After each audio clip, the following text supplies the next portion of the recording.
Hi everyone, welcome back to Iggy's Toy Parade and Soldier Review. This is your host Iggy, and today I have some more loose figures to share with you. Two are Ultimate Soldier, and one is a Hasbro G.I. Joe. So let's take a look at them and talk a little bit about what they are wearing and their weapons.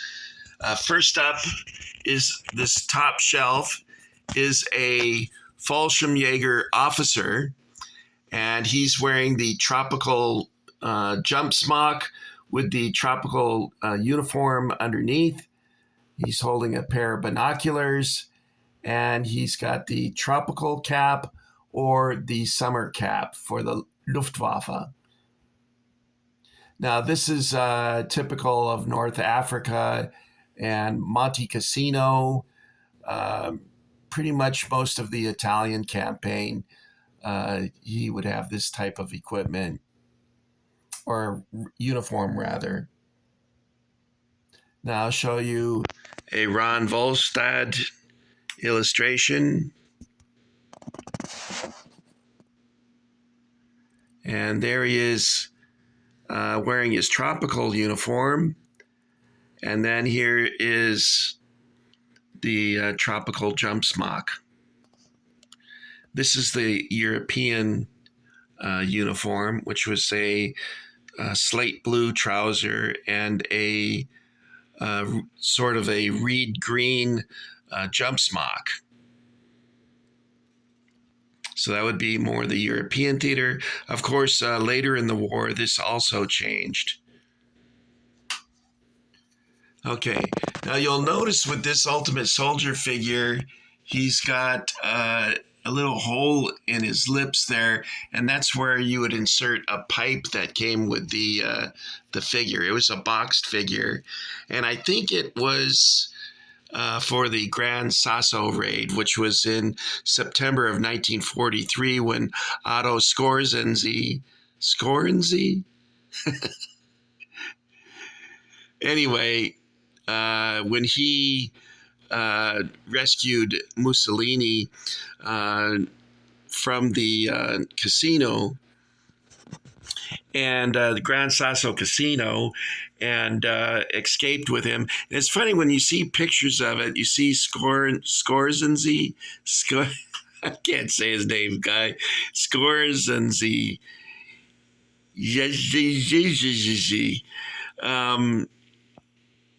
There's quite a difference between the two. Otto was, I'm just going to say Otto, so you guys don't get irritated with me. Otto was 6'4", 6'5", and had this hideous scar on his left cheek, which I can relate to because I have a scar like that on my left cheek. When I was a little boy, I was about 5 years old. Myself and Mark, he was my neighbor down the street. I won't say his last name because he's an attorney now. We both found this razor blade at the same time, and I said, well, that's mine. I saw it first. And he said, no, it's mine because I picked it up first. And we started arguing over it. And he said, well, if you want it so bad, you can have it. And he slashed my face with the razor from my ear down to my the corner of my mouth. And it cut it open like a steak. And I was wearing a white T-shirt, and by the time I got home, it was solid red. And I remember coming in the house, and my mom, I wasn't crying or anything, but as soon as my mom looked at it and I saw the look on her face, I got scared and started crying. But anyway, I got taken to the hospital, and they had to sew my face back together. But you know, it happened so long ago, you can barely notice the scar anymore. Otto Skorzeny, Otto Skorzeny. His scar was caused by a duel at university. Okay, I'm not sure why I got into the woods over that, but here we have our next figure, which is also Ultimate Soldier, and he represents a squad leader from early 1941. The Germans discontinued the shorts in combat situations because they discovered that their legs would get cut by debris and that kicked up by mortar rounds and artillery and whatnot. And then the little cuts would get infected because there was a lot of flies in North Africa. And in fact, a lot of times in the back areas, they would wear the tropical helmet with a net because the flies were so irksome to them. If you've ever been to a place that has a lot of mosquitoes or flies, you'll know what I'm talking about. It's very annoying. But now, what I like about this figure is his fatigue cap is awesome. I can't say enough good things about it. It's really very well sculpted and fits to the head nicely, and the detail is really great. I don't know if you can quite see that because of the lighting. So let's see if we get some better lighting on it. There you go. That works a little better. The uniform is inaccurate. It should be a reed green. And the buttons would have been pebbled aluminum and painted khaki color. He's got a MP40, which was a slight improvement on the MP38. Machina Pistola 40 is what he's got here. It was a little cheaper to make, so that's better for the war economy. His shorts are way too long. They almost look like British-style shorts. The German short was, of course, reed green, and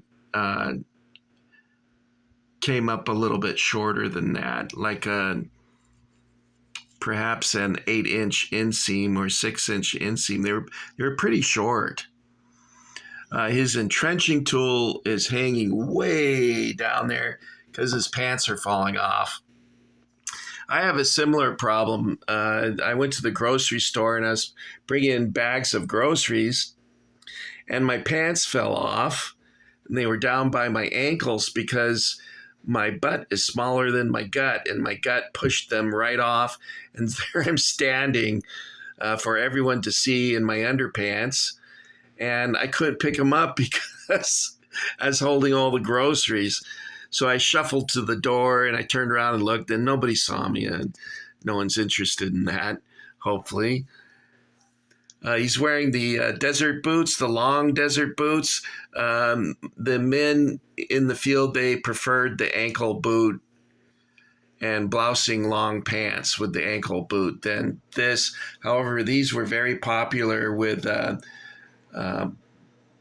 officers and back area troops. They would wear those. It would not be practical for shorts to be worn if you were a tanker because you would burn your skin on the tank hull. They get really hot in the sun. And there's actually a propaganda photograph of a tanker frying an egg on the fender of a tank. And that was just for propaganda purposes. They didn't really do stuff like that. Okay, so there we go. I got to get me some more of those. All right, now, oh, you know what? I was wearing one of those with a pair of Luftwaffe goggles, and I was out with a friend of mine, and we were driving around Los Angeles in his convertible, and we got pulled over by the police. And I'm like, oh my God, I'm wearing this. I'm just grateful that we didn't get a ticket or anything. He just was wondering why we were driving around Palos Verdes. The police in Beverly Hills will stop anyone also.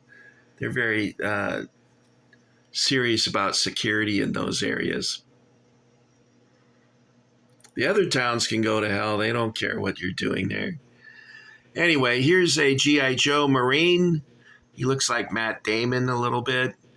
He's wearing the camouflage helmet, the herringbone tweed fatigues. He's a bar gunner, so he's got a Browning automatic rifle there. And these leggings and boots are one sculpt. It's they're plastic, sort of a rubbery plastic. And I had to seat him on the shelf there because he kept falling over. And this guy here, you can see I had to tape his boots to the display shelf there because he kept falling over. And I think this guy was leaning against the shelf there. Did I mention that his goggles and scarf were sculpted to the face? I don't think I did, because normally you would have these. Can you see that pair of goggles? I was going to put them on the Fallschirmjäger officer, but I forgot to do that. So anyway, there's your goggles. And this figure here has got a really cool backpack. Now, he came in a package saying that he was a Korean War veteran, but this would easily fit in with Iwo Jima or Okinawa. And he's got his E-tool on the back there. It's the pack. It's his shelter half there. He's a pretty cool looking figure, though. Hasbro actually did a good job with that one. Usually the Joes with the Matt Damon face. I hope Matt Damon doesn't get mad that I'm saying he looks like a G.I. Joe. Anyway, I hope you guys don't get mad that he looks like a G.I. Joe. Anyway, that's all I got for you today, guys. Just these three figures. 1 Ultimate Soldier, 2 Ultimate Soldier, 1 Hasbro. And that's all I've got. I think I've got a couple more loose figures to show you, and that will complete this box, and I can return these and get something else to share with you guys. So that's it for me, Iggy. If you haven't enlisted in the Iggy Army yet, go ahead and subscribe, and I'll bring you some more loose figures in my next video. It's time to hit the dusty trail, and I'll meet you back at the ranch. Bye, guys. This is Iggy out.